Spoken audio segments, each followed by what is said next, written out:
So I'm optimistic that we're going to be able to deal with these economic issues. Who's going out? There's two people, and the first one is Mayor Gina Gardolino, and the second one is Mayor Jim Gray. He's a former mayor, Jim Gray. And I have been endorsed by all 5 of the council people. I'm very proud of that because they don't all 5 agree on much. What's the outcome on this deal with the new mayor coming in, where they're trying to get rid of her? I believe what you might be talking about, or what is easier for me to talk about, is there is a charter amendment proposed to change term limits in Roseville. Right now we have the current rule in our charter is that council people can serve 2 terms. If someone vacates a seat and the council appoints someone to fill that seat, that period of time does not count in their terms. So both Gina and Jim were appointed, and then they served 2 terms. The proposal that I believe is going to be before the voters on election day is one that would say there can only be 3 terms in an individual's lifetime. 3 total. And it would be effective after November 2nd. I believe what you were referring to was some discussion at one time about whether or not it was going to be retroactive. Susan, do we have in place in Roseville enough oversight and transparency to avoid the Bell and Vernon type situations? Yes, we do. I can tell you that, oh gosh, it must have been in probably 1992 or 93.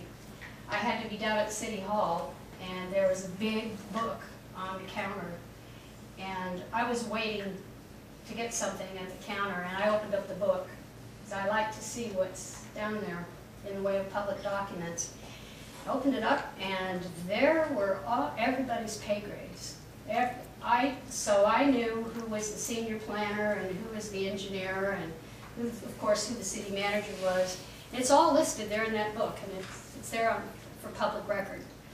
It has been for years. We can't make $800,000 a year? Well, you know, you can. But you would have to get that done in a public meeting, and it is posted. That won't happen. No, I don't think that's going to happen.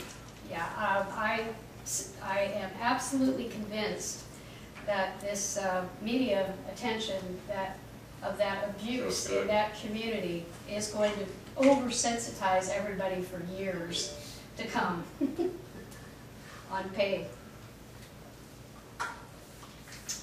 Susan? Yes? If you had one single issue at the end of the first term of your council, what would you feel that was the most successful thing you've done? What issue would you feel most proud of accomplishing? I would change your word issue, Okay. and make it an opportunity. I think the greatest opportunity would be for the council to have a much stronger relationship with neighborhoods. I talked with a couple of you earlier today that I think that Roseville has done a really excellent job of developing an ongoing dialogue and communication with the Roseville Chamber, with the Building Industry Association, with its large employers in the community. They go the extra mile to make sure that their customers are aware of what's going on, and that there's an opportunity for input before policy decisions are made. I think the greatest opportunity is for us to get back at something that we enjoyed more when we were a smaller community, and that is council people who were in their neighborhoods talking to people about how things are going on. I think over the last 10, 15 years, we all got too busy. And I believe that it is a council person's obligation to make sure that you're going to Rotary meetings, that you're meeting with the leadership people at Sun City, meeting with Arcona. Arcona is a missed opportunity in this community for the council to get a real quick read on how neighbors are feeling about their relationship with their city. That'd be the one thing I would love to see happen. A brand new tradition established for Roseville council people to make a very obvious and concerted effort to be out in their neighborhoods. Thank you for that question, because that's important to me. Susan, do you suppose Roseville is now large enough that they should have districts so that the council people have one district that they can cover and be responsible for, instead of having to know everything about every part of Roseville? Well, I am a person who has lived in a city that's had districts, and then, of course, I've lived here. And I don't really favor districts, and I'll give you a picture of why I think that they are very difficult. I won't mention the community because he's got a tape. But what I saw was a highly divided council, and the majority was 4, and the losing neighborhoods were 3, and they were consistently the same losing neighborhoods.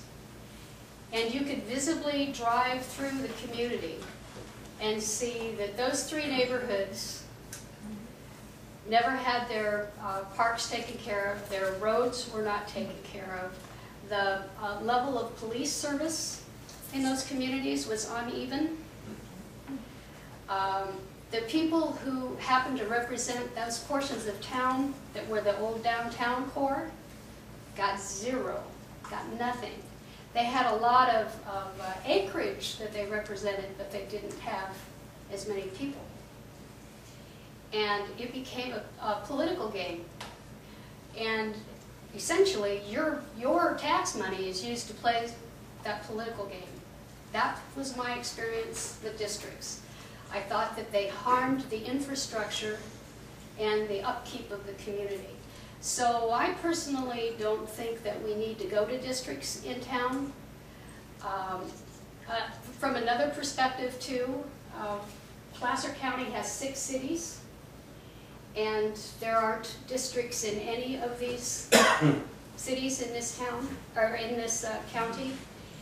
And I think it's just a kind of a way of life that we've become accustomed to in this area. So I know that they exist in other portions of California, but I just personally haven't seen them work well for neighborhoods. Thank you. Blake, did you have another question? I had the same question. We've been together too long. We appreciate